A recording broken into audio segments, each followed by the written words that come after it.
dito si Share. Padala si Share sa office. Lecture plan. Sabi ko sa bayan ako papalaluhan. Tsaka may padala na naman siya mga ano, or mga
Hello, everybody. Again, a reminders for you to register your attendance. Please type your name and your service in the chat box. Also, if you have questions during the presentation or later in the presentation, you can put it in the chat box. And I hope everybody is doing fine this afternoon.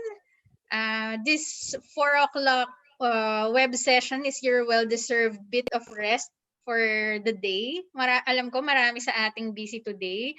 Meetings here and there. So, good afternoon. Okay, in a few minutes, we're going to begin. Maybe I'll even start the introductions much sooner than 4 p.m. habang naghihintay tayo ng oras at nag-aabang pa sa mga taong papasok. If I may, I would like to flash over your screens a few reminders from ERCGAD and also for this session, this web session. Okay, so first, I'd like to remind everybody to react and share your favorite photo from the photos of the week. Doon po sa ginawa nating hashtag Oh My God smartphone photography contest in the ERCGAD Facebook page. So please go to the ERCGAD Facebook page. You have 2 days more or until May 29 to share and react on your favorite photo. And also sa mga nag-participate, maraming salamat. Not because you didn't get to be chosen means that there's nothing more to look forward to. Ayan na, clue na yon. So, kailangan na bantayan natin itong hashtag Oh My God sa kanyang pagtatapos on June 1 flag ceremony. So, please be there with us as we announce the winners or best featured photos of our hashtag Oh My God. Next, this is for everybody.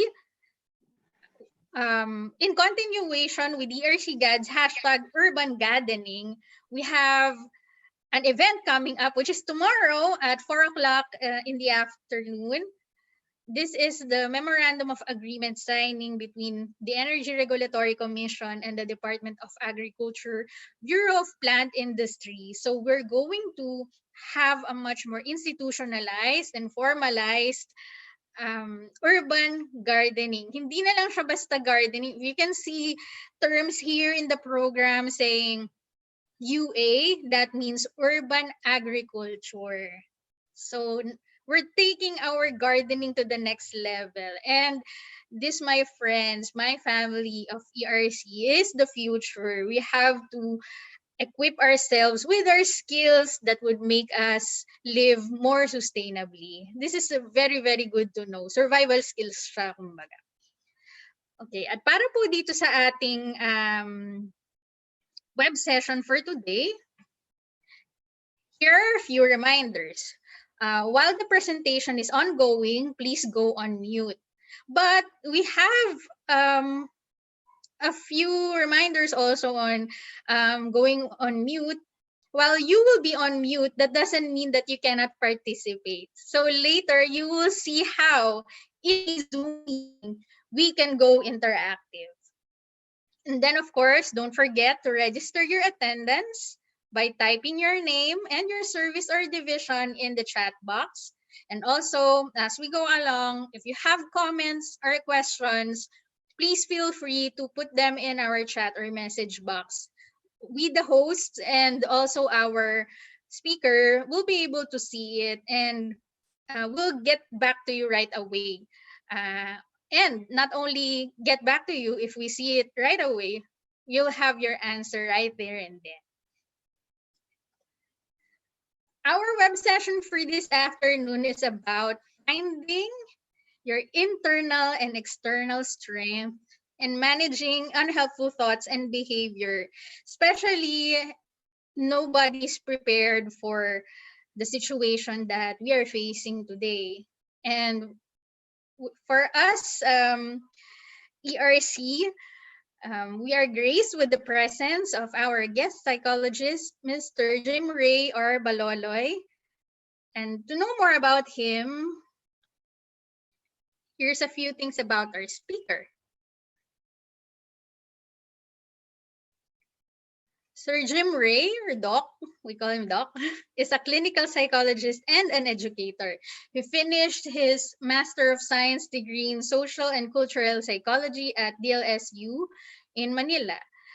And he is currently finishing his PhD in clinical psychology also there in De La Salle University, Manila. He practices psychotherapy at Child Fam Possibility Psychosocial Services, Inc. in Makati.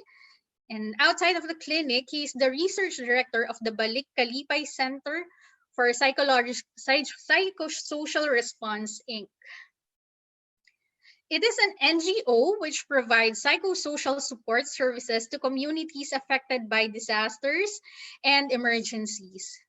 He is also an interregional coordinator for the USAID Renew Health Project, which focuses on expanding access to community-based drug rehabilitation in the Philippines. And Sir Jim is also a member of the faculty of the psychology department at the De La Salle University, Manila. So without further ado, I bring to you our guest psychologist for this afternoon, Sir Jim Ray Baloloy. Hello po, good afternoon sa inyong lahat. Sana po kayo ay okay sa hapon na ito. Even though I will be presenting some or I'll be giving some discussions about finding strengths po, no, and then managing thoughts and then behavior.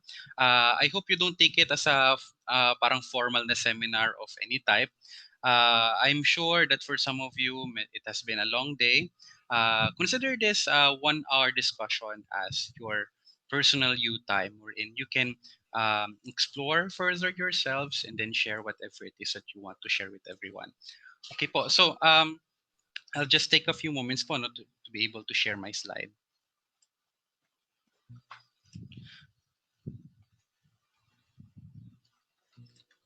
When I submitted the topic to Attorney Joanne, nilagay ko po kasi managing thoughts and behavior.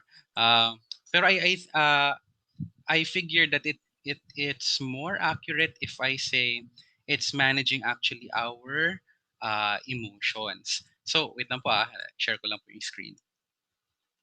Okay, there we go. Ayan.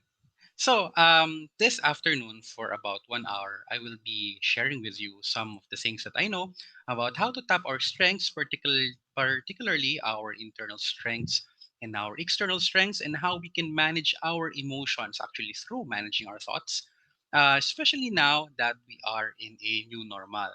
So, hindi naman po ako masyadong mag-English sa discussion natin. We can be as informal as possible. So, let's take this time for ourselves and enjoy and relax. Before we do anything else po, no, gusto ko magkumustahan po muna tayo, no. I have here, I hope you can see it in your slides, no. I have a board here with different emoticons. So para po malaman ko kung kumusta kayo ngayong hapon, I would like to invite you to turn on your annotate feature in your Zoom. So I hope nakikita na po ako, no? So yung annotate feature, makikita niyo siya either sa bottom part of your screen. Meron kayong makikitang annotate. And when you click that, meron po kayong options na makikita. You have mouse, select, text, draw, stamp, spotlight, and others. Piliin po natin yung stamp. And when we see the stamp, there are options, different shapes that you can choose from. So using the shape of your choosing, gamitin po natin ito and then simply click on the icon that you see on your screen which describes your feelings. Sige nga po, subukan natin.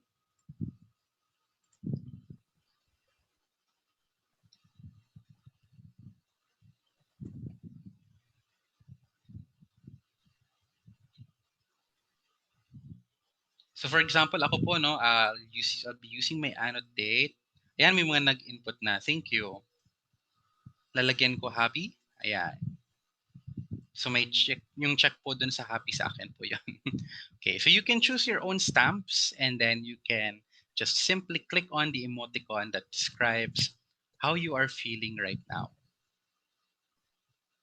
So dalawa na kaming happy. Merong nervous. So medyo gitna-gitna between nervous and stressed. Thank you po sa nag-click. Sige po, feel free.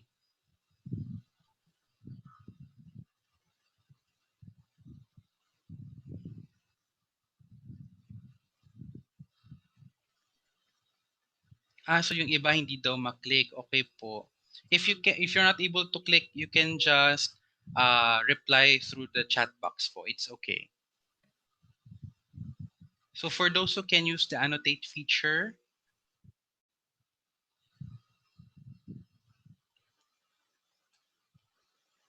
so you can if there's one particular word that would describe how you are feeling right now, you can use this screen as as a reference. What would that be?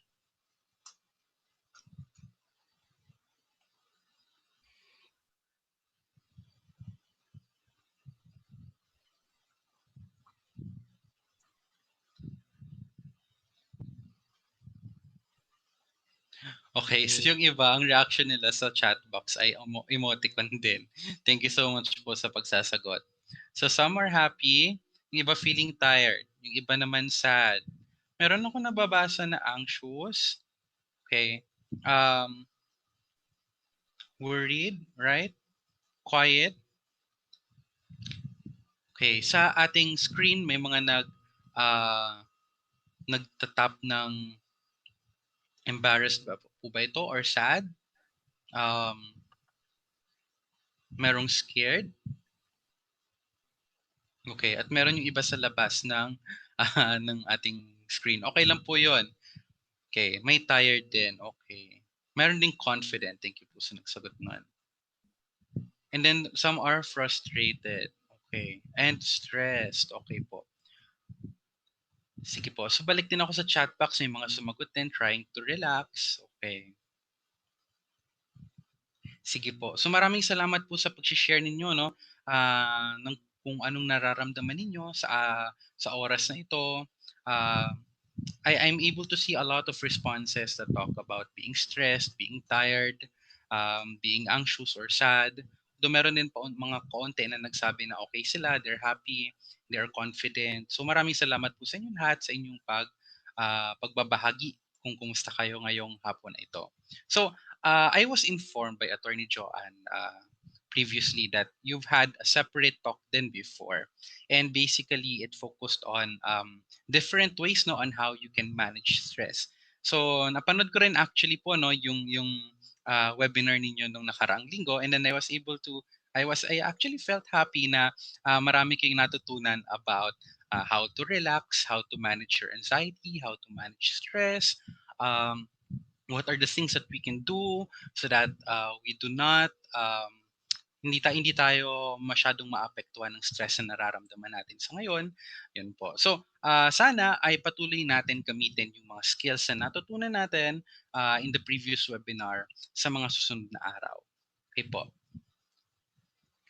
So, now, dahil tapos na po tayo doon sa pagtatalakay no, tungkol sa mga paraan kung paano tayo makapag-manage ng stress, I'd like to introduce to you a different topic of discussion for this afternoon, which is how to find our strengths, internal and external strengths, and how we can manage the different emotions, particularly how can we manage the different negative emotions that we are experiencing kapag tayo ay nakakaranas ng isang hindi kaaya-ayang sitwasyon. So this discussion will be in two parts about finding strengths and then how to manage negative emotions. Okay, so let's start po with the first one. No? I'm sure a lot of us are eager to find out what we will talk about for this afternoon. And I appreciate you all for being here. Maraming salamat din po sa pagkumbida sa akin for being here this afternoon. Okay, so let's focus on finding our strengths. Bakit nga ba kailangan natin alamin kung ano yung mga kalakasan na meron tayo, whether they are internal strengths or external strengths? In connection din po sa napag-usapan ninyo nung nakaraang webinar, no, most of the time, we have control or we have no control over what is happening in this crisis. Diba? Nung simula nung nag-issue ng enhanced community quarantine, a lot of the aspects of our lives na bago, maraming restrictions that were imposed, and there were many things that we used to do before pero hindi na natin nagagawa sa ngayon.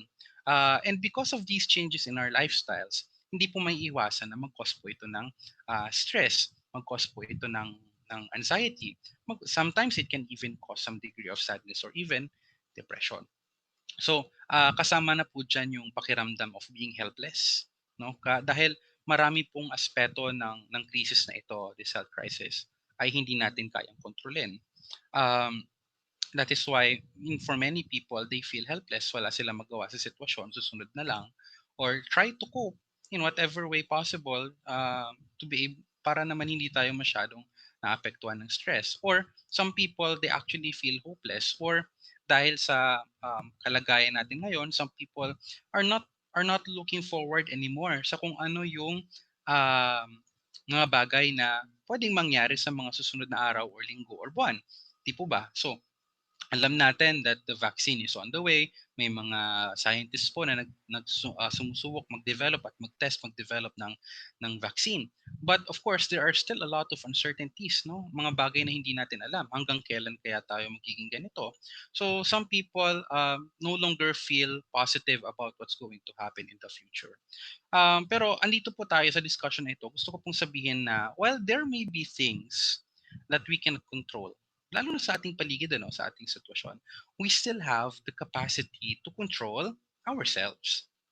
Kung naalala niyo po yung discussions niyo nung nakaraang linggo, there are many things that you can do to manage your own stress. And even if we can't control the things around us, kaya pa rin natin makontrol kung anong meron sa kalooban natin or kung anong nangyayari sa atin mismo. And the first step in trying to regain control of ourselves is really to use our own strengths. Okay. So, kung titingnan po kasi natin, uh, how we see ourselves can really impact the way we manage our work and then our tasks. Given na po no, na nagbago na yung conditions of work. Dati, we take the time to go to the office or go to our workplaces, and then we have an 8-hour shift, and then afterwards you go home. There is still usually a time interval between leaving home and then going to the office, and then from leaving the office and going home. So because of this change in setting sa maghapon, natural para sa atin talaga na um, ma-attune sa kung saan dapat tayo mag-work, saan dapat tayo magpapahinga. When we think about our homes, we always associate our homes with words like relaxation or rest, no? Or eating or spending time with loved ones. And then pag sinabi nating workplace, sa office natin na nakasanayan natin, it's always associated with words like work, schedules, meetings, so on and so forth. And the ability for us to actually physically leave the workplace, it somehow it gives us that psychological effect no na I'm leaving the workplace so I'm leaving work. So that means nabibigyan natin ng sarili natin ng panahon na talagang mag-detach sa sarili natin sa work. But then again, now that we are in this situation because of the health crisis, yung lugar ng trabaho natin at yung lugar ng kung saan tayo nagpapahinga, no, iisang lugar na lang siya. So, it actually causes, sometimes no, we can't control it, hindi natin nakokontrol. It gives us this feeling of confusion. Um, Confusion in terms of, so should I work now or magpapahinga ba ako?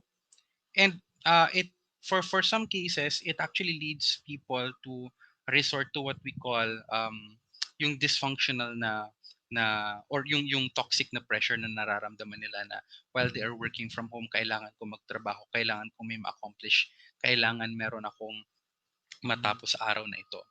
So it leaves us stressed, it leaves us bothered, no, and it leaves us drained for most of the time. So how we see ourselves in handling this situation that we are in can actually influence our work output as well as how we are able to manage our time between work and then rest. So ang tawag po dito actually ni Albert Bandura, I don't know if you have heard of the name, no. He's a social psychologist in the United States.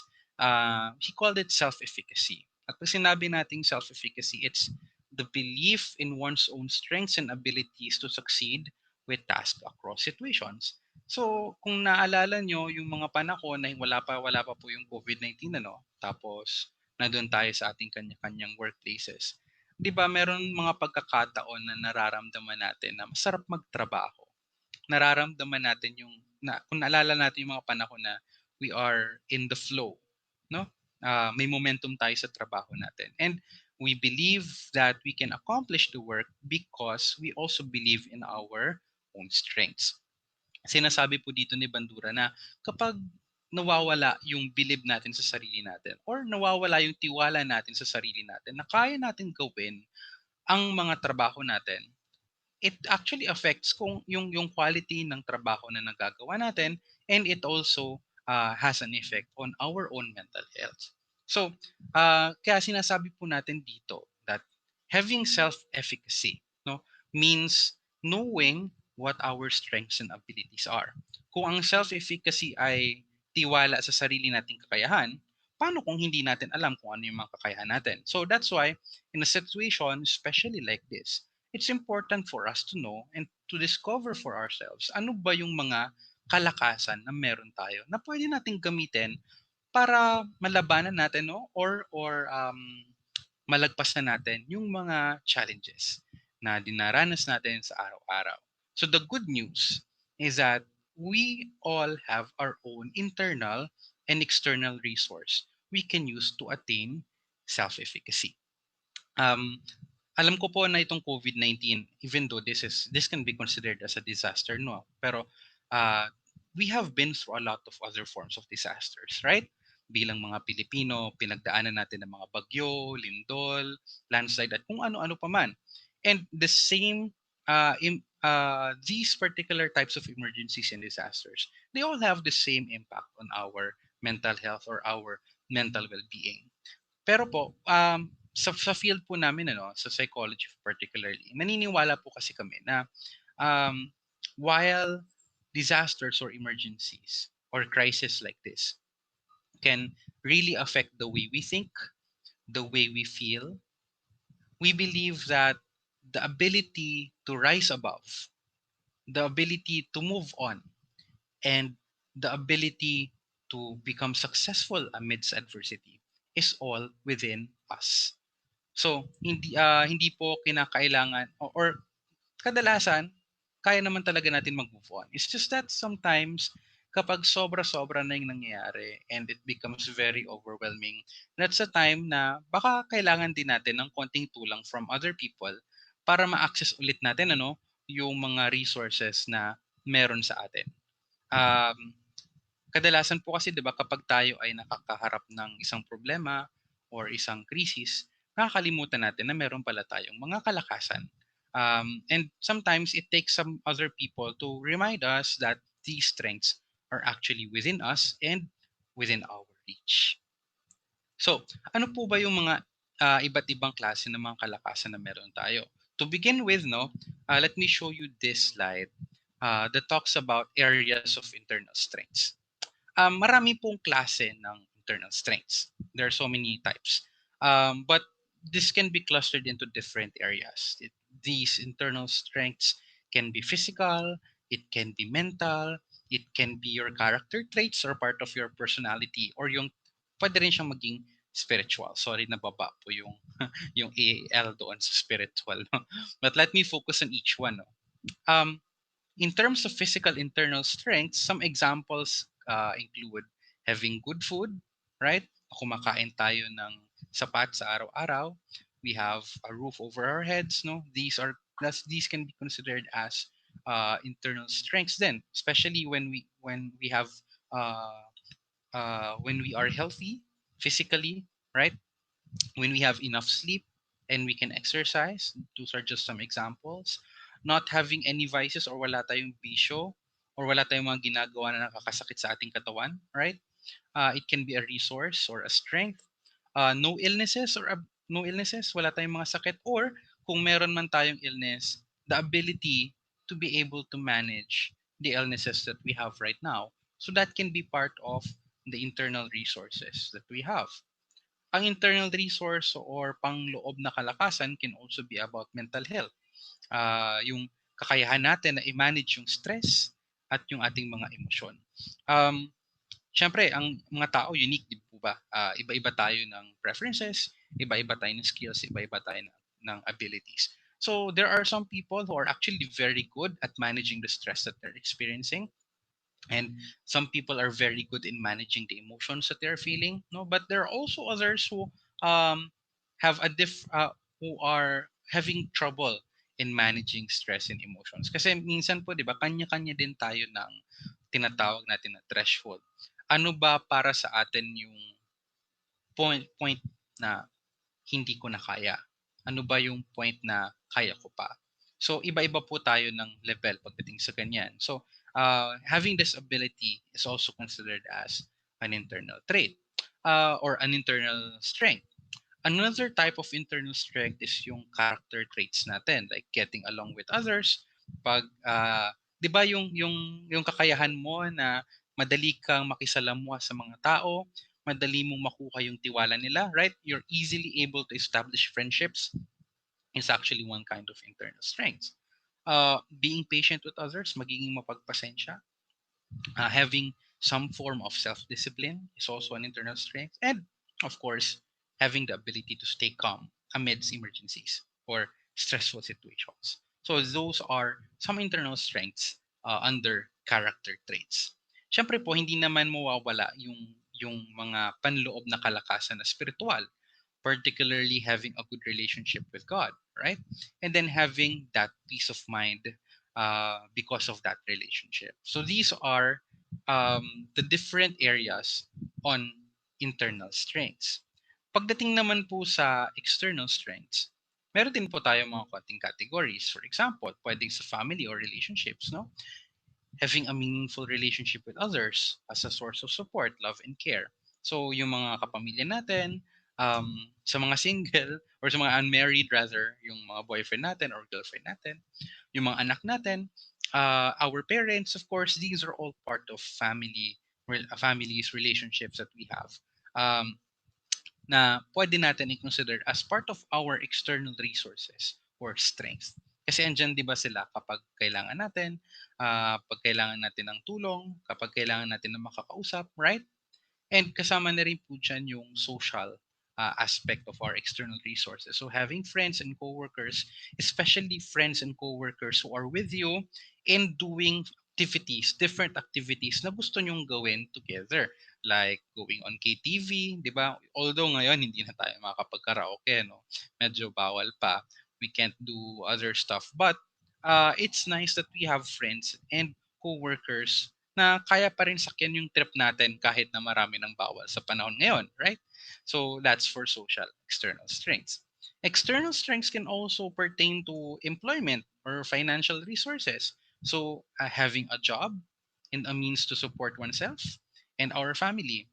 Nakakalungkot lang po ngayon, no? Kasi across many business sectors, nagkakalagasan po ng mga employees because of the pandemic. I recently found out when I read the news this afternoon about one particular casino resort who had to lay down or had to let go of about 1,000 employees. So medyo nakakalungkot po yun. So in a time like this, having a job and a means to support oneself is actually one of the best resources, an external resource that we can have right now. So aside from the financial aspect of our resources, pwede rin po pumasok dyan yung pertaining to professional growth, right? If you are in a particular field wherein you feel that you are important or you are valued in a workplace wherein you feel that there is something that you could do, wherein you feel that there is an opportunity for growth, that is actually considered as an external strength.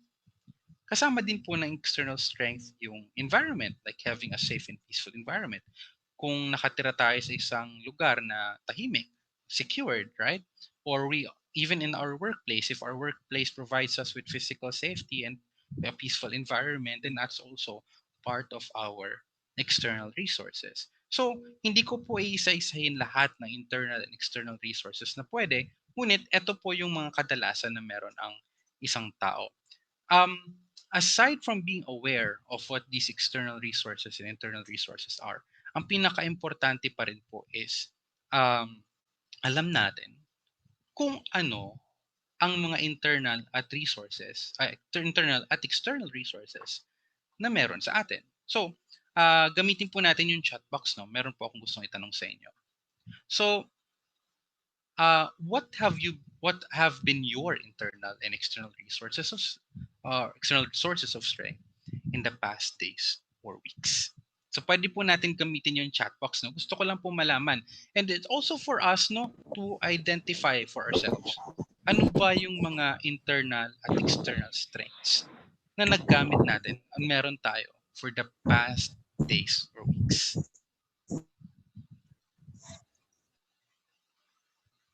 Sige po. If you're shy in sharing your answer with everyone, meron po di bang option na you can send a message privately. Hanapin nyo lang po yung pangalan ko doon. And then, you can send a message to me directly. Ayan, so nauna si attorney. Sabi niya, thankful for having a job. Thank you, attorney. So Sir Vladimir, sabi niya, yung kanyang resource or source of strength ay yung kanyang family. Thank you po. Family and work din for attorney, no? And then, faith, hope, and love, sabi ni, sorry, hindi ko po nakikita yung mukha nyo ha. I'm not sure kung sir or ma'am. Lay, Sirio. So, faith, hope, and love. Thank you po sa inyong sagot. Anyone else would like to share? Si Ma'am Alma, strong faith in God and strong family support. Salamat po. So, talagang malaking bagay sa atin yung meron tayong sandigan, yung pamilya natin, yung mga mahal natin sa buhay. And of course, that we are able to pray and then talk to God, right? And practice our faith, right? So, medyo dumadami na yung sagot natin. Si Ma'am Shi, sabi niya, God, family, love, and faith. Si Ma'am Lilibeth, thankful for family, work, and love. Si Ma'am Amabel, sources of strength niya daw, past few days are ang kanyang pamilya. And of course, faith in God. And kay Ma'am Noraline, sabi niya, mental and spiritual health, especially in these trying times. So, going back, no, Ma'am Noraline, dun sa slide natin, talking about internal strengths, no? Pag sinabing mental, so it's the ability to cope with stress that we are experiencing or managing our emotions. And the spiritual health, of course, having a good relationship with God. So maraming salamat po sa mga nagbahagi ng inyong mga uh, opinion or comments or sa kung ano ang strengths ninyo from the past for the past several days and weeks. Si Sir Ronaldo sabi niya, God, family, and employment. So, nakikita ko sa mga sagot natin, medyo common talaga, no? Yung family, common yung faith, no? Yung spiritual, and of course, yung financial or professional, which is our work, right? Meron pa kayang iba sa tingin nyo? Ano pa ba ang iba aside from family, God, or faith, employment, or work? Ano pa kaya ang sa tingin natin na resources na meron tayo sa ngayon? Okay, sabi niyo, Lilibeth, meron din support from friends. Thank you, ma'am.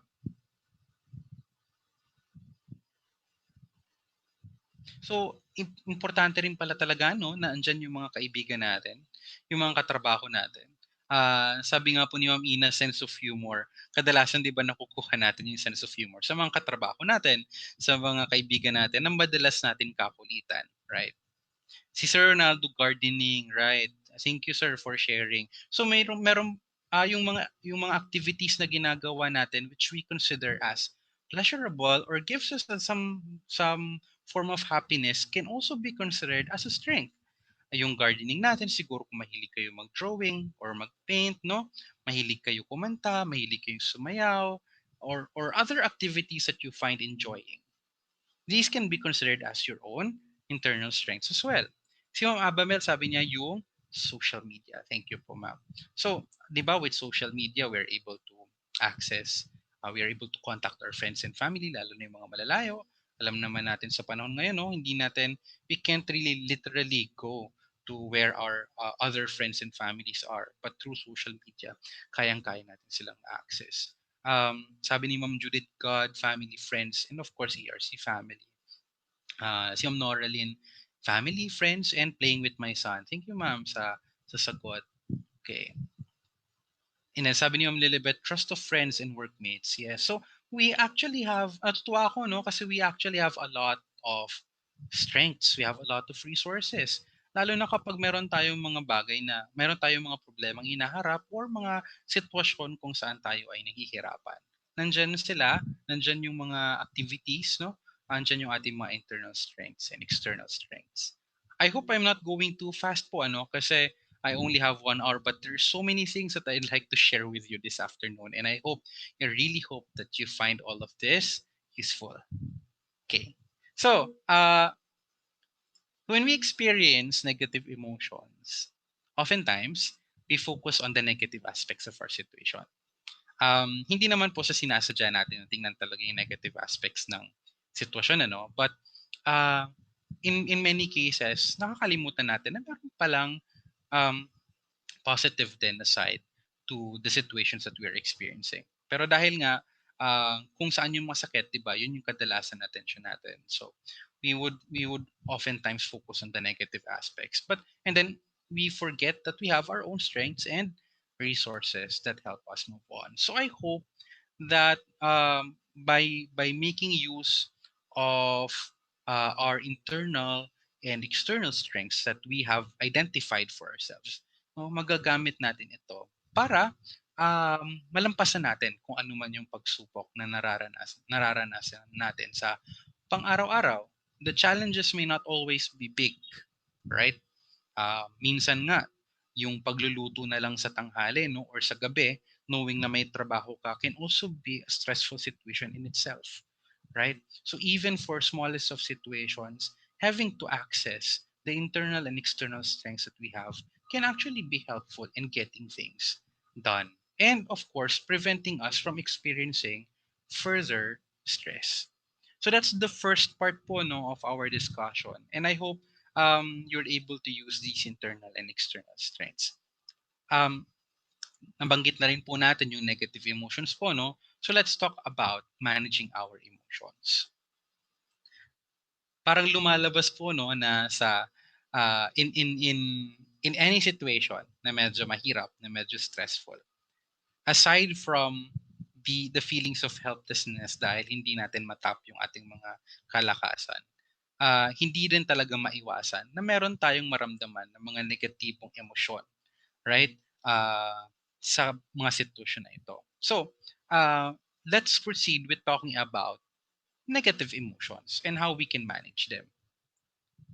Siyempre po, di ba, para sino ba naman ang gustong makaramdam ng negative, right? It's something that we try to, as much as possible, to avoid or to get rid of. Para naman makapag-continue tayo with work, right? Continue with whatever it is that we are doing. But when faced with negative situations, no, oftentimes we cannot help but experience negative emotions. Natural po talaga sa ating mga tao na kapag syempre negative yung sitwasyon, negative din po yung emotions. Kung naalala niyo po yung discussion nyo ng mga nakarang linggo, no, it's actually okay to be not okay because having to feel all of these things in an abnormal situation is actually just normal, right? But what negative emotions kayo? Tanungin ko rin po kayo, no? What negative emotions have you experienced in the past week? So again po, no, you can share with everyone your answer or you can just simply directly message me kung ayaw privately, no, if you don't want to share with everybody. So ano po yung mga negative emotions na na-experience nyo in the past weeks? Yan. So, meron po anger. Thank you po. Stress, worry, anger. Alam niyo po ang medyo interesting na matutunan about emotions, especially in stressful situations. Ewan ko po kung na-experience niyo to, no? Pero most of the time, in stressful situations, hindi iisang emotion lang talaga yung nararamdaman natin. There can be one dominant emotion. Pero usually, in stressful situations, in clusters po yan nararamdaman. Some people, no, they feel irritable, but at the same time angry, but at the same time sad. Some people can have compounding emotions such as worrying, anxious ka na, tapos nagagalit ka pa at the same time. So they can really happen all at the same time. It's a matter of usually no meron na talagang negative na dominant na negative emotions. Mm-mm.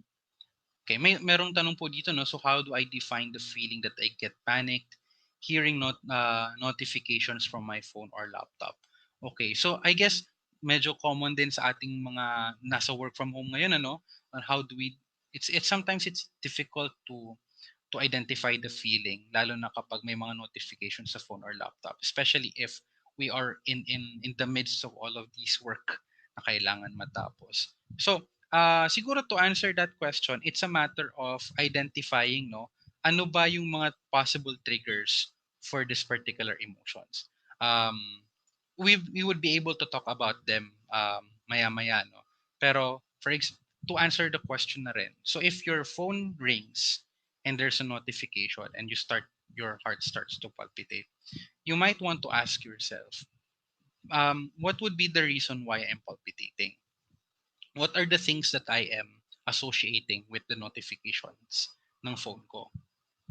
So, I guess one of the things that I'd like to point out here is why we are able to identify the emotions that we're experiencing if we are also able to identify the thoughts that come in along with the emotions. So yun yung actually talaga yung pag-uusapan natin sa hapon na ito. So may mga nagsagot na rin, no? Disappointment, frustration, regrets, uncertainty, and worrying, frustration to extend help, um, yeah, so maraming fear, frustration, anger, no, and then sadness. So let's try to pick if you have multiple, 'di ba? Sabi ko, minsan sabay-sabay talaga siya nangyayari, 'di ba?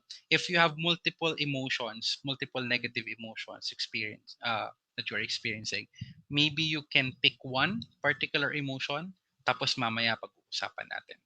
Okay. So maraming salamat po sa inyong pag-share ng inyong mga sagot. Let's hold on to those answers, while we continue discussing. So let's talk about feelings. Um, the thing about feelings is it's something that you feel really fast and can be in an instant. Pwede kasi, di ba may mga pagkakataon kung naalala niyo, may mga tao nagsasabi sa atin na hindi ka dapat makaramdam ng ganito, right? Pigilan mong makaramdam ng ganito. But if the situation is really stressful and it's really negative, the emotions also come in almost instantly. At hindi talaga natin siya mapipigilan mangyari. So whenever we feel these emotions, instant po talaga siya. The important thing about negative emotions, though, is that negative emotions or feelings need to be accepted, expressed, and then properly labeled. That's important. That's why, share ko din po sa inyo, no, in the psychotherapy profession, um, it's not it's not an acceptable practice. Kahit sa counseling, even in basic counseling, hindi po, it's a big no for us na magbigay ng advice. Hindi po talaga kami nagbibigay ng advice. So, kasi minsan in my experience, pag nasasabi ko sa mga tao na psychologist ako, some people would end up asking for advice. But I would tell them that psychologists actually do not give advice. Kasi, um, pwede nyo rin i-recall yung mga times na kausap nyo yung friends nyo or ibang tao na binibigyan kayo ng advice. 'Di ba? Even if the advice appears to be reasonable, it's something that we really just cannot commit to. 'Di ba? Bakit? Kasi yung advice hindi naman galing sa atin, galing sa ibang tao. So if it's something that doesn't come from us, it's gonna be very difficult for us to actually commit to it.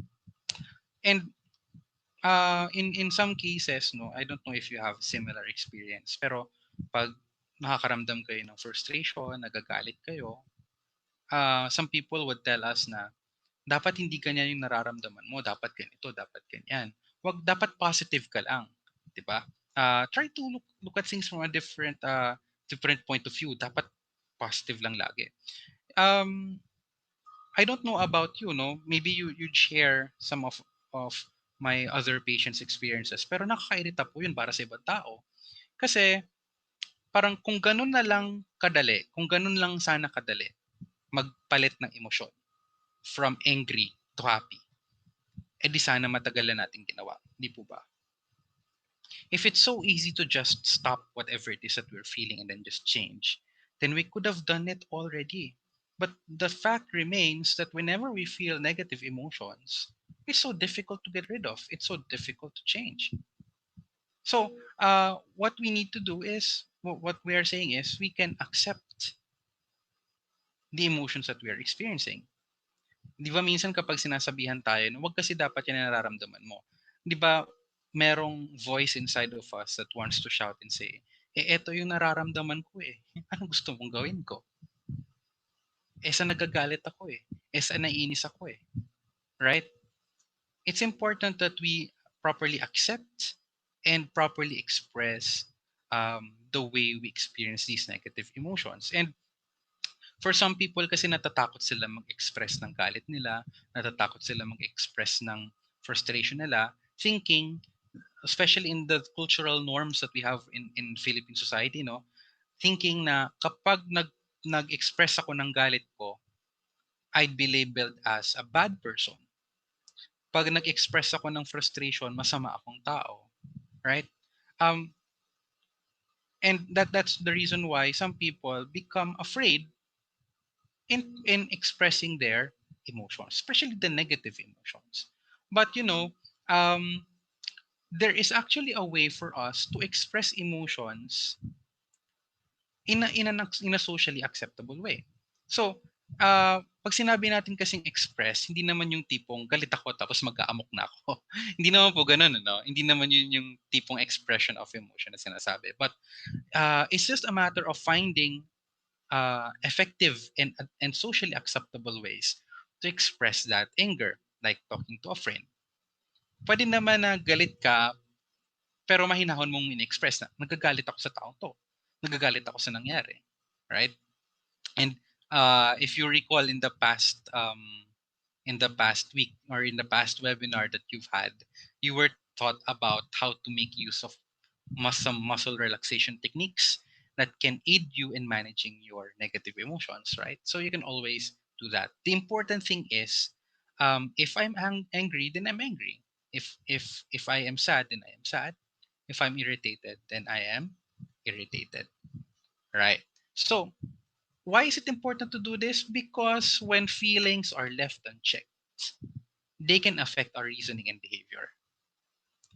If may time po kasi in the previous weeks that I processed the experiences of medical frontliners. And kailangan talaga din pagpasensyahan or pagbigyan ng tamang panahon ang mga tao mag-share ng kanilang experiences, because when people experience a traumatic event, kadalasan sobra-sobra yung negative emotions na nararamdaman nila to the point that they are not able to reason out. Hindi sila makapag-concentrate. In fact, some of you might be experiencing the same symptoms, no? Pag mahirap matulog sa gabi, or mahirap gumising sa umaga, or you don't feel any pleasure in doing the things that you used to enjoy. So those are just some of the examples. When you experience these things, di ba, baka napapansin nyo rin sa sarili nyo na mahirap mag-concentrate, mahirap magtrabaho, mahirap mag-isip ng maayos. So when we leave these negative emotions unchecked, unlabeled, unexpressed, it could really affect significantly different aspects of our lives. And pag lumala pa siya, pwede pa siyang humantong sa tinatawag natin na mental health condition or mental health disorder. So, the good thing though naman is feelings can be controlled, if not eliminated. But we cannot directly control feelings. We can do it by becoming aware of our thoughts and our behaviors. So parang, teka sir, di ba pinag-usapan natin feelings? Bakit napasok yung thoughts tapos yung behaviors? Alam niyo po kasi, pag sinabi po nating feelings, bundle po sila, parang package deal. With any situation that we experience in our lives, lagi pong magkakasama yung feelings and emotions, yung ating thoughts or beliefs, and our behavior. So, it's a base po to isa sa isang teorya in psychology stating that in any situation, the feelings that we feel, the thoughts about the situation, and the behavior or how we behave in response to the situation, they are all interconnected. Magkakaugnay po silang lahat. Kaya madalas din po namin tanungin sa mga pasyente namin. So, given na interconnected yung feelings, yung thoughts and behaviors, sa tingin mo, ano ba dyan yung pinakamadaling baguhin?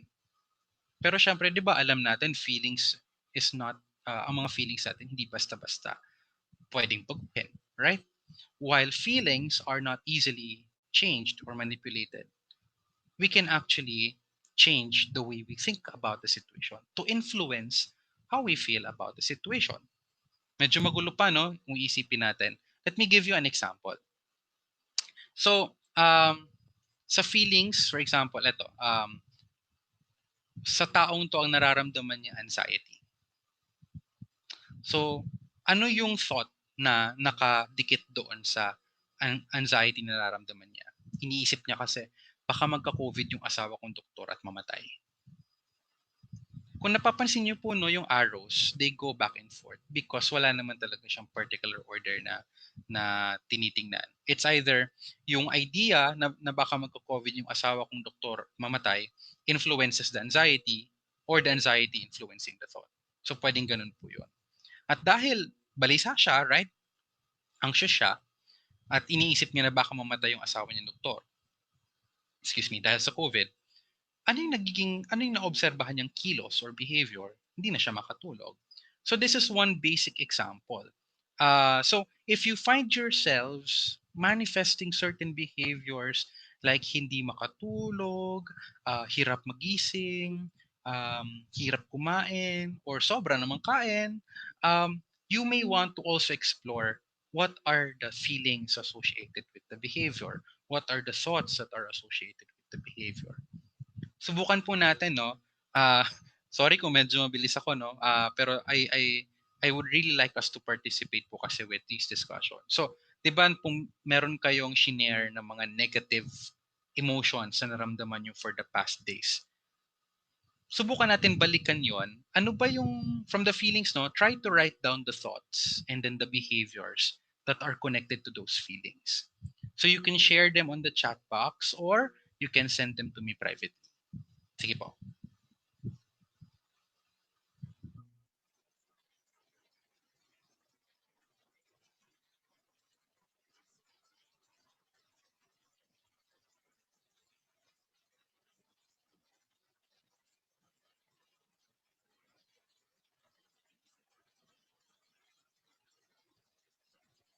Naalala ko yung iba no, nagsabi sila disappointment, anger, frustration, right? Or sad. So, hanapin yung mga emotions po na yon, no? Balikan natin. And then, let's try to identify what are the thoughts, no? And then, the behaviors na nakadikit doon sa emotion na yon.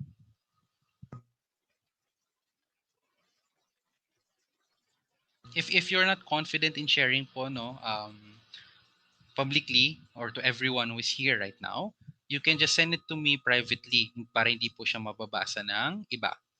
And then I won't call your names.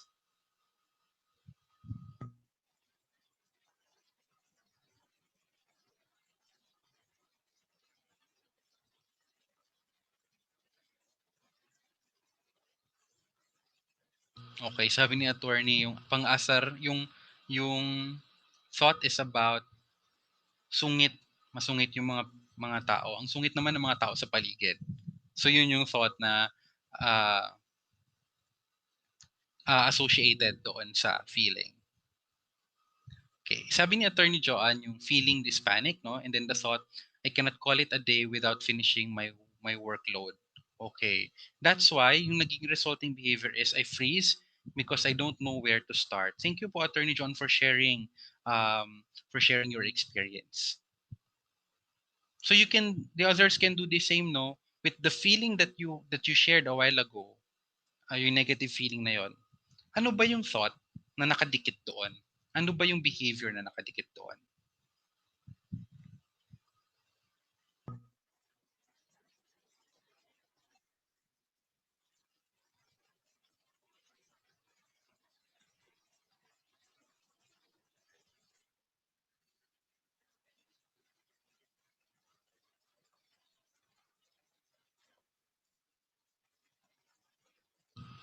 So si Ma'am Amabel nag-share siya, no, yung thought. Um, I assume, Ma'am, no, yung helplessness is your feeling, no, the feeling, and then the thought that comes along with it is I'm not able to see my mother right now. Sige po. Thank you, Ma'am Amabel. So yun, no, yun yung thought na nakakabit doon sa feeling. You can also add, no, the behavior if you're able to identify.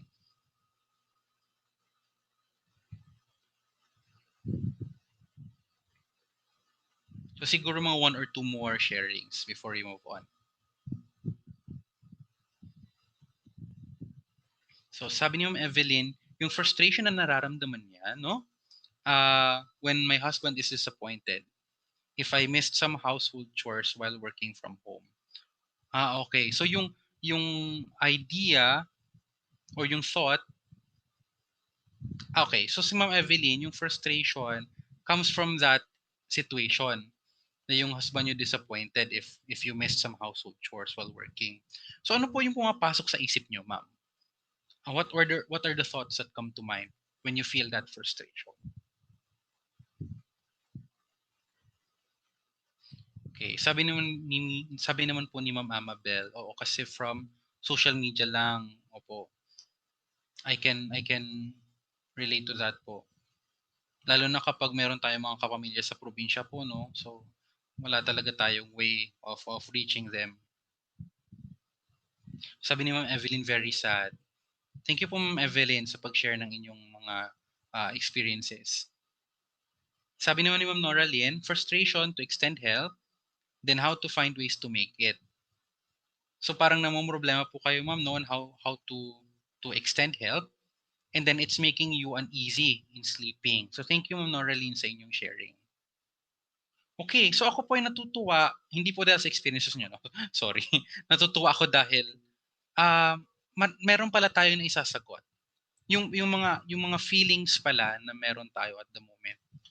Meron na-realize natin na meron pala siyang ka-tandem or ka-package na thoughts. And at the same time, they're manifested in the way we behave.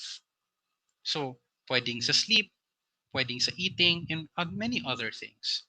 Sabi ni Ma'am Ina, yung pagod and frustrated na feeling, it's accompanied by the thought that I need a vacation only to realize that there will be no vacation. Ma'am Ina. Kalungkot nga yung gano'n, no? Pag kailangan ng vacation pero wala. Lalo na ngayon that we are not able to really travel, no? Oo. Actually, to tell you honestly, ako po yung nasa Manila based. Umuwi ako ng probinsya nung February. Tapos biglang nagkaroon ng ECQ, so na-stuck ako sa probinsya. So mahirap talaga pag hindi ka makapag-travel at this point. Lalo na tayo mga tao, 'di ba, being social beings, talagang gustong-gusto natin na nakakapunta tayo ng iba't ibang lugar. Right. Si Sir Chester, sabi niyo feeling anxiety, hypomanic episode. Yung thought is fulfilling everyone's expectation to a certain standard. Okay, thank you Sir Chester for sharing no. So I am sa pagkakaintindi ko Sir Chester, parang yung thought is I need to reach everyone's expectations. Kaya anxiety yung feeling. Thank you po for sharing. Yun. Sabi ni Ma'am Ina, hindi nga makapunta ng 7-Eleven. Oo nga ma'am, no? Kahit pagpunta na lang nga sa grocery, pagkahirap-hirap pa. Although some malls are open right now, no? Pero it becomes really stressful lalo na kapag pupunta ka na lang sa grocery, pipila ka pa. And then sometimes the line can be so long. Salamat po I'm very thankful that you're able to share your experiences with everyone this afternoon. I also trust that participants in this room no na hindi nyo rin i-share sa labas ng webinar na ito yung experiences ng iba. Okay. Thank you so much for sharing. Okay, so now that we know na yung mga negative feelings pala natin ay may naka-attach na thought at may naka-attach na behavior. So, ang tanong, sir, paano ko ba baguhin? Paano ko i-manage yung feeling given na meron tayong ganito? So, tuturuan ko po kayo ng process na tinatawag natin na reframing. So, reframing is a process of thinking about ourselves and our situation, but using a different and possibly a more adaptive or a better perspective. So it means looking at other possibilities for the situation. Ano pa bang pwedeng dahilan sa nangyayari? Right? It also means disputing our current thoughts. So if this is my thought about the situation, disputing means challenging, no? Gaano ba katotoo na ito nga, natotoo nga yung naisip ko? Gaano ka hindi totoo yung naisip ko? Or exploring alternative ways of looking at the situation that we are in. Parang ano na rin po yan very simple example na nakapila kayo sa jeep, uh, yung mga memories natin nung wala pang COVID, no? Pipila tayo sa jeep, commute tayo. Tapos, nung pasakay na tayo, nasingitan tayo, right? So, syempre, ang feeling natin is galit, no? And then, siguro, instantly, baka isipin natin, ang bastos naman ng taong to, right? But if we explore other alternative ways of looking at the situation, for example, ay, baka nagmamadali siya, baka may emergency siya, right? If we change the perspective of the thought, then we can actually influence the way we feel about the situation. It's not really to eliminate the negative emotion altogether kasi alam naman natin, tanggap naman natin na hindi talaga siya basta-basta mawawala. But at least we can manage it. So, to give you a more clear perspective about this, let me show you the next slide. So, ano po bang nakikita nyo sa picture na to? Sige nga po. What do you see?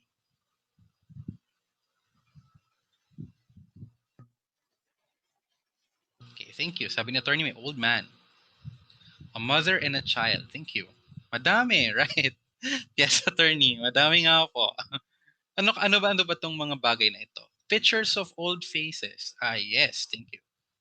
An old man, a lady, and a dog. Thank you po. So may dog no sa street, and then may lady no holding a baby no, right? Tapos may old man. If you look closer pa, or if you look na medyo malayo-layo ang tingin mo sa picture, you'll actually be able to see a portrait, a side portrait of an old man, right? So ano po bang ibig sabihin ko dito sa photo na ito? We are all looking at the same picture. Pero marami tayong nakikita. In the same way, when we look at the situations that happen to us, it's the same situation, but there can be many perspectives on how we interpret that particular situation. It's the same way also with what is the thought that we are going to use or anong magiging paniniwala natin sa sitwasyon, which will also influence kung ano yung nararamdaman natin tungkol sa sitwasyon. So pag sinabi po nating reframing, galing po siya sa ganitong modelo. So this is what we call the ABCs of emotion management. So sabi sa modelo pong na ito, nagsa-start daw po ito sa sitwasyon, sa antecedent event. And then when the antecedent event happens, we have our own belief about or perspective or thought about that situation. And because of that belief, magkakaroon ng consequent feeling. Like pag nasingitan kayo sa jeep, di ba? So iisipin mo bastos tong taong to. At dahil ito yung paniniwala ko tungkol sa taong to, the consequent feeling for me is nagagalit ako. Right? The ABCs of emotion management tells us that it doesn't or it shouldn't really end there. Pwede mo pa siyang expand to manage it. We call it disputing. Gaano ba katotoo yung belief ko na bastos tong taong to, right? And we try to process it ourselves. And then when we provide ourselves with a different perspective, katulad nung sa picture kanina, then sinasabi ng model na we can end up with an effective philosophy. An effective philosophy means ano ba yung bagong pananaw? Ano ba yung mas magandang isipin based sa nangyari? Na pwede nating mas paniwalaan, mas makatotohanang perspective about the situation. And when we find that more effective, more adaptive explanation or perspective, the model states that we will end up having a change in feeling. So it's either mawawala, right? Or mababawasan. So yun pong sinasabi ng ABCs of emotion management. When we teach this sa iba't ibang groups of people, meron kaming ginawa. We tweaked it a bit. So ito po yung Filipino version niya. And I think you'd appreciate this also. Yung pa pa pa, ba ba ba. Ano ibig sabihin ng pa pa pa, ba ba ba? Parang nonsense lang siya kung bibigasin mo, no? Pero when we say pa pa pa, yung first three pa, yung pangyayari, magkakaroon ng paniniwala dahil sa pangyayari, at yung paniniwala natin sa pangyayari magdudulot ng pakiramdam. So the feeling, the thoughts that we have about the situation leads to what we are thinking, right? So meron din nag-comment po dito no na madalas nauna yung feeling kaysa dun sa naisipan na maayos ng isang event. Yes po, I agree so much about this. Sometimes no nauuna pa talaga yung feeling kaysa sa thought. Katulad po 'di ba ng pinakita ko sa inyong figure kanina about the three components, no? The relationship is not one direction only. It can actually have different orders. Pwedeng mauna yung kilos, pwedeng mauna yung belief, pwedeng mauna yung feeling. So, in this particular situation, pwede talaga mauna yung paniniwala, pwedeng naman mauna yung pakiramdam.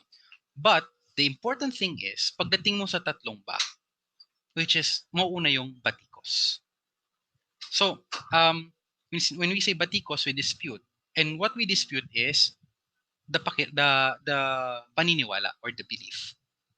Kahit ano man yung mauna, yung belief pa rin yung i-dispute natin. At kapag nabatikos na natin, we would end up with a new belief or bagong pananaw at bagong pakiramdam. So, ano po sinasabi natin sa modelo na ito? It doesn't mean po na kailangan natin i-deny ang sarili natin sa kung ano yung negative na emotions na nararamdaman natin. Like with dun sa example ko about sa jeep, no, nasingitan ako, nagalit ako. To to say na kailangan kong batikusin yon, it doesn't mean na i-deny ko na yung naramdaman ko. Nainis ako nagalit ako We still need to accept na nagalit tayo. We still need to acknowledge na nainis tayo.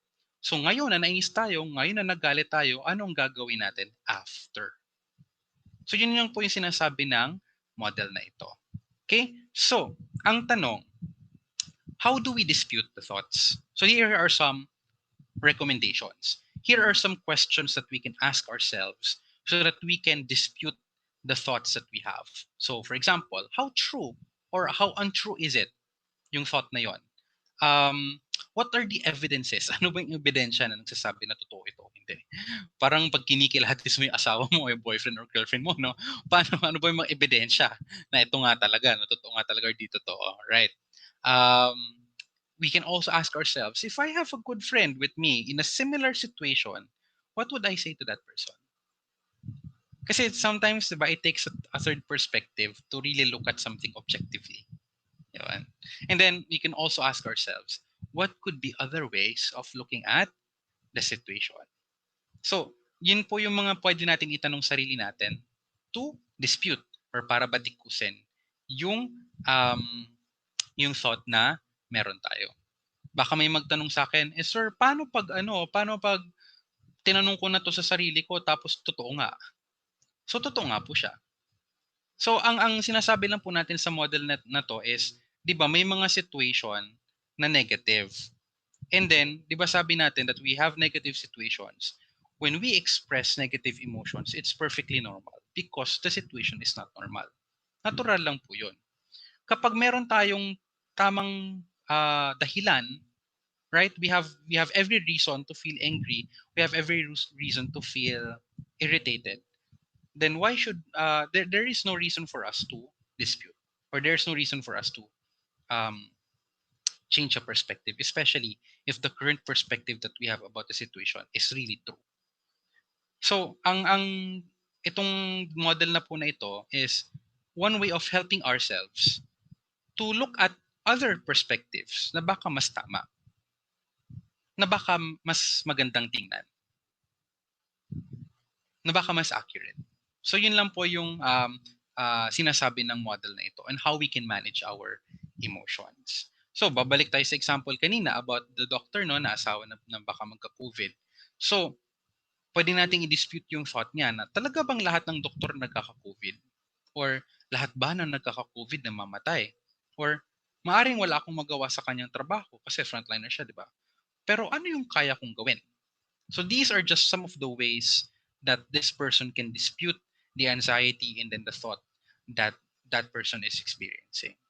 So after the dispute, yun, nagkakaroon po siya ng bagong thoughts, no? So hindi naman lahat ng health professionals nagkaka-COVID, which is true, di po ba? Hindi naman lahat ng health professionals meron. And 80% na nagkaka-COVID gumagaling. So hindi naman, actually very few lang na compared to the entire population who has COVID, karamihan ay gumagaling. And then, totoo ba na wala akong magagawa? Meron. So, dinispute niya, meron pa naman akong pwedeng magawa. So, instead of feeling anxious, naging concern na lang yung kanyang feeling. So, take note po, no? Hindi na totally nawala yung anxiousness, o yung anxiety rather. Pero meron pa rin konti. May concern pa rin. But no longer as distressing as before. And then as you observe, yung magiging action niya, instead of nahihirapan magtulog, yun, gagawa na lang siya ng paraan to get personal protective equipment for his or her spouse. Okay po. Okay, so may tanong po dito, no? Hindi po pagiging overthinking na yan to the point na nakakapraning yung ganyang method. Well, hindi naman po. Pag sinabi po kasi nating praning, it's it's about paranoia, no? Ang paranoia po kasi it's different kasi paranoia is thinking about things that are no longer rational or true. So in this particular method, hindi naman po siya overthinking in a sense that pag sinabi po kasi nating overthinking, it's thinking about it over and over again to the point na kahit hindi mo na nakokontrol yung sarili mong iniisip mo siya. So yun po yung ibig sabihin ng overthinking. This one is really a way for us to analyze the situation and adopt a better perspective at handling it. So yun po yung difference nung overthinking sa reframing. It can be difficult at first. Aminin ko po sa inyo. This is something that that can be difficult to do at first. But if we practice, no, you'd be able to get the hang of it. And it's really ang pinaka diwa lang po talaga ng ng cognitive reframing is to really explore other ways of looking at the situation to see if there are better ways of looking at it. And when we adopt a better way of looking at a situation, we would feel better about it. Yun. So, yun po yung tinatawag natin na reframing.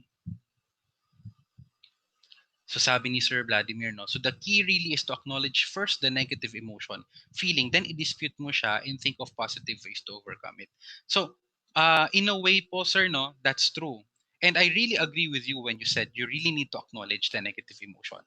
We need to validate ourselves pag nakaramdam tayo ng negative emotion. Pagdating naman po sa pagdi-dispute, it's not really to think of a positive way to overcome it, but it's really more about finding a more suitable and more accurate way of looking at it. Mahirap na rin po kasing sabihin na dapat positive yung isipin. Kasi po, 'di ba, what if the situation is really negative and there's really no positive way of looking at it. So it's really just looking at a more accurate and adaptive perspective at the situation. 'Di ba aware po tayong lahat sa tinatawag natin na toxic positivity. It's like forcing ourselves to think of positive things even if hindi naman po talaga positive yung pangyayari. So in connection din po to with the previous webinar that you have attended, it's really okay to be not okay. Kasi normal po talaga makaramdam ng negative sa isang negative na sitwasyon. Okay po, so I hope I answered that question. At pasensya na rin po kung medyo ako nagmamadali because 5 o'clock na rin po, no? Yun. But if you have any questions, please do so because this is already the end of the discussion anyway. I wanted to still have a few moments to answer your questions. So just to summarize, while you're typing your questions, no? Parang what we are saying here is we can achieve self-efficacy and take control by identifying our internal and external strengths. And then our feelings, thoughts, and behaviors are actually interconnected. If we have thoughts, usually meron siyang kasamang feeling at behavior. And the same thing with our feelings and our behavior. Magkakasama po talaga sila kadalasan. So if you're wondering why am I feeling this way, we now have the skill to assess ourselves of what's really going on. Okay? And then lastly, it may be difficult to change our feelings. Totoo po talaga. Directly. It's difficult to directly change feelings. But we can change the way we think about the situation to to change our feelings. Okay po. So I hope you find all of these information useful at magagamit natin sa ating pang-araw-araw na buhay. You can use it not just in the big situations but also in the small situations. It's also yun nga ang napapansin ko po no when I teach this to community facilitators na nagsasabi sila na they appreciate it because nagagamit nila yung perspective sa pakikipag-usap sa kanilang mga anak. Oh, that's one of the things that I observed them saying. Kasi kapag yung mga anak nila ay frustrated, kapag yung anak nila ay galit, no, they adopt this particular way of analyzing the situation to help their children process it on their own. So yun po. It's I hope it's you find this worth it in pursuing in practicing. Ngayon naman, before I end the presentation, baka kasi may magtanong, paano kung kailangan ko na po talaga ng tulong? I'm sure in the last webinar na pag-usapan niyo po kung what if I need help. I just like to share with you some information on where to go if there's a need for help. So one is you can look at our clinic. Our clinic is Child Farm Possibility Psychosocial Services. We have a branch at Quezon City sa may Triangle, malapit sa Timog. And we also have a branch sa Makati, dun sa Paseo de Magallanes. So I'm actually practicing psychotherapy sa Paseo de Magallanes branch sa Makati. But we are actually offering online consultations. So please feel free to visit. I'm going to share with you a link. Siguro po share ko po sa inyo yung link ng clinic namin through the chat maya-maya so that you can look for me there. And then of course, there are centers that offer telecounseling services. I-send ko rin po sa chat yung link ng Psychological Association of the Philippines to access the sites or the centers in Metro Manila that you can consult kung kailangan nyo ng counseling. And gusto ko rin po i-promote yung self-help resources and resilience classes na ino-offer ng Psychological Association of the Philippines. We call it Katatagan Online. So all you have to do is to go to katatagan.org and then you will find a lot of things there about how to establish resilience, mindfulness exercises na pwede nyong sundan, or you can enroll. You can register an account and enroll at our resilience classes. So 6 sessions po yan at lahat po yan ay libre. Okay po. So with that, I'd like to invite everyone to join me as we end this talk with a loving kindness meditation. I know that you are on mute right now, but you can say this out loud with me as I say it. Okay. So let's begin. May I be safe. May I be healthy.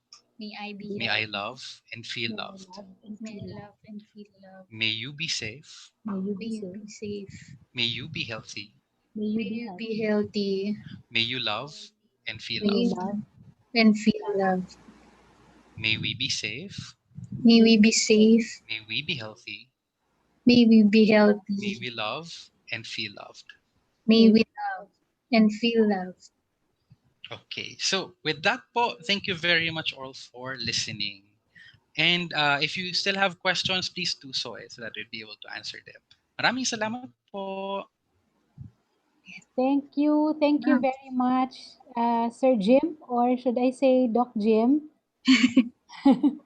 Napaka-timely po nung topic natin ngayon at yung mga ibinigay niyo po sa amin na mga na sharing. Kanina, in the middle of your questioning, sabi ko, ay, baka hindi ako dapat dito sa webinar na to kasi baka isa ako sa mga nakaka-cause ng stress sa kanila.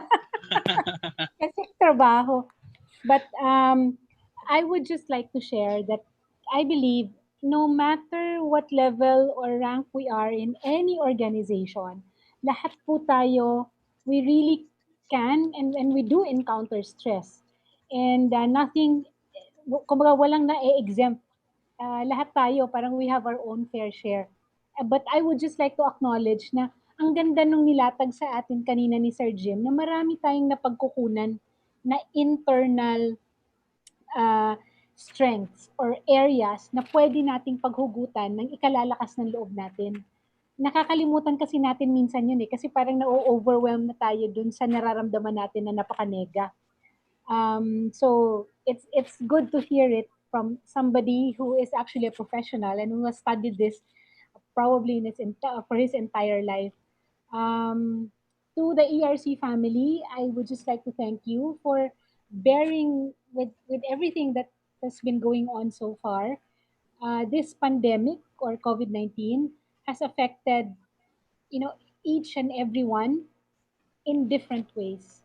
And yung kanina, nung sinabi rin, yung sinare din ni Sir Jim na yung stop ka muna, yung pag meron ka nararamdaman, stop ka muna, tapos tingnan mo yung tama ba yung pag-appreciate mo, tama ba yung pinanggagalingan mo. I think that's also one of the things that we lose sight of with all of the anxiety and stress that we are feeling. Madaling sabihin, pero ang hirap gawin. Sir Jim, if you will allow me, I would like to share one technique that I have been doing kasi siguro at our level, yung level of stress namin rin, minsan tumatawid siya ng bundok eh. Like kanina, before joining, I was just in Congress. So ano siya, web-based siya, pero nakaka-stress pa rin. There's one thing I would like to share with everyone, something that we have been taking for granted because it is so natural. Breathing. Di ba parang pag pagising mo sa umaga, humihinga ka na eh. Bago ka matulog, makakatulugan mo na lang humihinga.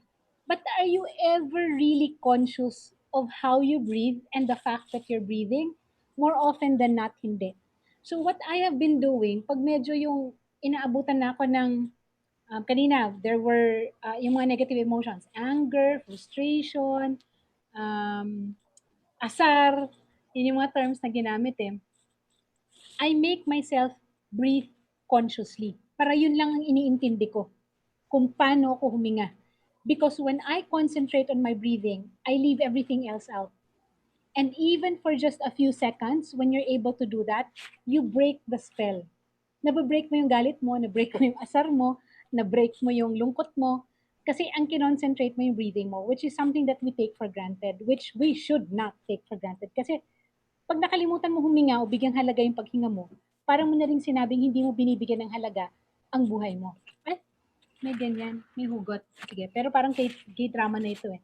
But that's what I would like to share. And then, siguro para naririnig nyo rin sa akin, kahit na masayahin tayo or nakakatawa tayo, inaabot rin tayo ng sungit. And I guess that's normal. Sungit sa anak mo, sa partner mo, sa kaopisina mo. And I must admit, sungit kay God. Wala akong relationship with God ngayon ha. Angry ako kay God kasi binigyan niya tayong COVID-19. There are times when it's very difficult to pray. Ba't ako magdadasal? Eh, siya nga may kagagawan nito eh. Ano ba? Busy pa siya masyado. Hindi ko na siya ibabother sa liit ng mga concerns ko. But yes, it happens. And our God is a very merciful God. He understands. So there's nothing that should stop you from going back to Him again and, kneeling or falling down on your knees and acknowledging that more often than not, at times like this, your faith is what will see you through. So, bago pa tayo magkaroon ng isa pang schedule ng another 1 hour, titigil ko na yung pagsasalita ko. Okay, so Yun lang. Yan. Thank you so much po, Commissioner Aina. I really appreciate po what you said about breathing. And I think it was also mentioned in the previous webinar mo, but we cannot really emphasize it enough. Ano po, ma'am? That breathing is really something we should not take for granted. Doon po sa link na binigay ko na katatagan.org, there are scripts that you can follow on how to breathe properly so that you can focus on them. Ayan, I'd like to invite you to check out that website, katatagan.org. And I hope you enjoy those activities and self-help resources there because para po talaga yun sa inyo, para po sa ating well-being. So thank you po, Commissioner Aina, sa inyong inputs po. We really appreciate it. I'd also like to acknowledge po yung presence ni chairperson natin, si Ma'am Agnes de Venadera. Hello po, ma'am. Nasaan si ma'am? Jan, I think she's in already. Chair, andyan po ba kayo? Na-drop siguro. Na-drop yung Baka call. papasok ulit siya. Apo. So, yes, very timely. And of course, let's not be shy to get help, find help, ask for help if we really need it. Lalo na ngayon, we're all gifted. Part of our strengths actually is to have all these access to information electronically, digitally, virtually. These things aren't around before, and these are within our reach at the moment. So let's take this gift and embrace it. And of course, if you have questions for Sir Jim, you can share it in the chat, or you can message him directly, or we will let's visit the links that he will share with us. When we this is definitely a web session that I am going to rewatch. Don't you think? I will watch this again when our session is over. This is on YouTube Live, so we will post the link of this YouTube Live also in our ERCGAD Facebook page for everybody's access. And there we will also place the links that Sir Jim has told us. Actually, these are all new information for me, especially with the links. I didn't know that it is that accommodating. Sometimes we siguro yun na nga parang lesson din with what we had today. It's our thoughts that give us the judgment in ourselves. Parang bakit ako tatawag, bakit ako magte-telecon, hindi ba parang parang ano yun, baka i-reject yung tawag ko. Hindi ko naman talaga kailangan, itutulog ko lang to. Pero malay mo, there is a willing ear to listen to you. So take the chance, grab the opportunity. We at ERCGAD, we're committed to coming up with more sessions like this, activities like this. You also can let us know other things you have in mind, but we'll definitely take into consideration, and it is part of our commitment to you that ERC really would care for you inside and out. So maraming salamat po. I don't think Chair has, si Chair po ba yung nakapasok ulit? Hindi eh. May Ah, meron lang akong isang tanong bago natin pakawalan si Sir Jim. sige po. Sir, could you give us an idea, like, how do I know if the person or yung mga kasamahan po namin will already need some kind of professional help at hindi yung kakayanin namin. Like for example, ako, merong mga mag-share sa akin, ganun, but how do I know na dapat ko nang sabihin sa kanya na, ay, sandali, parang hindi ko na kaya to. Because you said earlier, di ba, na we need to listen, we need to acknowledge. Are there signs like, I don't know, pag hindi na siya naliligo, hindi ko naman siya nakikita. So, hindi ko alam kung naliligo siya o hindi. Hindi na siya nagsusuklay. Hindi ko rin siya nakikita. I mean, especially at this time, na yung face-to-face interaction, medyo mahirap. Dati, pag nasa office, oo, madali. Kasi makikita mo talaga yung tao eh. Magmi-meeting kayo halos everyday. Makikita mo. But now, when you try and check on them, they will say, I'm okay. Ganon. How do we extend? What can we do to be more, to reach out? Parang ganon. And then how do we know? What are the telltale signs? Thank you, Commissioner, for the question. I really appreciate that one as well. Um, I admit that it can be difficult right now na digital po tayo kadalasan in our communication, in the way we interact with others. And it's quite limiting now that we use chat, we use texts, and minsan mas okay pa nga yung video chat kasi nakikita natin yung kausap natin, nakakaharap natin. But in terms of finding out if a person really needs help or not, I'd like to tell everyone that you really don't have to be a psychologist. You don't need to be a psychiatrist. You don't even need to be a medical doctor to determine for yourself if a colleague of yours is suffering from any mental health condition. Kasi po, kami naman sa mental health profession, meron talaga kaming ginagamit na basihan on how we diagnose certain mental health disorders. Like ang tawag po namin kasi dyan is the Diagnostic and Statistical Manual for Psychiatric Disorders. Pero syempre, in that book, no, parang ginagawa namin siyang Biblia. Ang dami po talaga mga symptoms doon na kailangan namin isaulo. And it's not really expected that everybody needs to memorize all of those symptoms. So allow me po na lang to share what are the things that you can consider to tell if a person needs special attention. So ang tawag po kasi natin dito ay yung spectrum of mental health. So the spectrum of mental health states that the level of normalcy can be categorized into three. So yung normal, yung not so normal, and then yung tinatawag natin na hindi na talaga siya normal. So while I'm speaking, no, I'm actually looking for one of the illustrations that I have with me. So para I can really show you pag ang parang tinitingnan natin is not really symptoms, but more of, for example, um yung behavior niya, is it still uh, akma pa rin ba siya sa sitwasyon na kinakalagyan niya? So we really need to look at behavior. Is the behavior still the same as or is the behavior to the situation um para bang akma ba dun sa sitwasyon? And then secondly, we need to consider is it already causing some degree of emotional distress.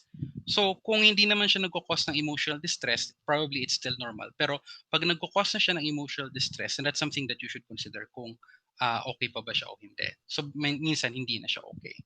The next is, you can also ask yourself, yung behavior ba na dinidisplay niya, nakaka-disrupt na ba siya sa trabaho or sa bahay? Kasi di ba po, may buhay tayo sa trabaho, may buhay din tayo sa bahay. So, tingnan natin, is it yung behavior ba na pinapakita niya, masyado na bang nakakasagabal sa pang-araw-araw na pamumuhay or sa pang-araw-araw na trabaho? And lastly, what we see in that person, is it already dangerous? Is it causing danger to the self and to the others? Because if it's not causing danger, then it's probably still a bit normal. Katulad ng, syempre, pag abnormal yung sitwasyon, we sometimes display some semi-normal behaviors din naman po, di ba? So kung meron ng threat to self and threat to others physically, then we really have to refer that person to a specialist. So yun po yung yung some of the criterias. So pagdating naman po kasi sa behavior, mahirap din po kasi tingnan kung basta-basta na lang kung yung behavior na nakita ngayon ay akma o hindi. We can look into significant change. For example, kilala ko itong barkada ko eh. Dati masiyahin siya. Dati pala-joke siya, right? Pero all of a sudden, hindi na siya ma-joke. All of a sudden, parang lagi na siyang malungkutin. Dati, mahilig siyang lumabas ng bahay. Pero ngayon, gusto niya nakakulong na lang sa kwarto niya. So, we really need to look into these sudden changes in behavior and sudden changes in mood. So, we don't really need to be a psychologist and memorize these symptoms just by looking at these significant changes in lifestyle. And kung nakakasagabal na ba siya sa normal na pamumuhay, whether sa bahay, sa school, or sa trabaho, then does it pose significant danger to self and others? These are the things that we can consider to say that a person needs medical or psychological attention. Yan po. So I hope that answers the question, no, Commissioner. Last na lang talaga. O, isa pa, ang kulit ko, no? Meron pa, last na talaga, promise. Okay lang po. Okay lang. Nakakahawa ba ito? Nakakahawa ba ito? I mean, being with people who are, di ba kung minsan pagka-down yung isa, tas kasama mo, tas imbis na ikaw yung magbigay sa kanya ng buhay, parang pag-uwi mo, ay pagkatapos nung usap ninyo, pati ikaw na down na. So how do you, well, maybe protect might not be the right word, but how do you isolate or insulate yourself from that possibility? Thank you, ma'am. Well, hindi tayo mahahawa ng mental disorder. The disorder, I mean, hindi siya nakakahawa. But really, the sadness that a person feels, or when a person is angry, or when a person manifests any negative emotion, minsan po nakakahawa din talaga siya. Pag trauma nga po, di ba, people who are traumatized, meron tayong tinatawag na vicarious traumatization. Parang pag smoking, may second-hand smoke. Pag sa trauma, meron pong tinatawag na second-hand trauma na namamana natin sa trauma ng ibang tao. That is why talagang malaking issue po sa ngayon ang mental health.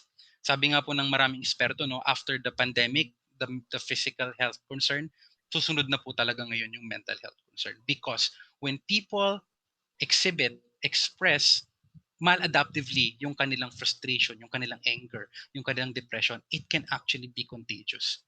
Those negative emotions can be contagious. That is why we have been giving these tips, no, on how to be more resilient, like doing the things that you love, talking to family members, talking to friends, katulad ng cognitive reframing na ginagamit natin na pinag-usapan natin ngayong hapon.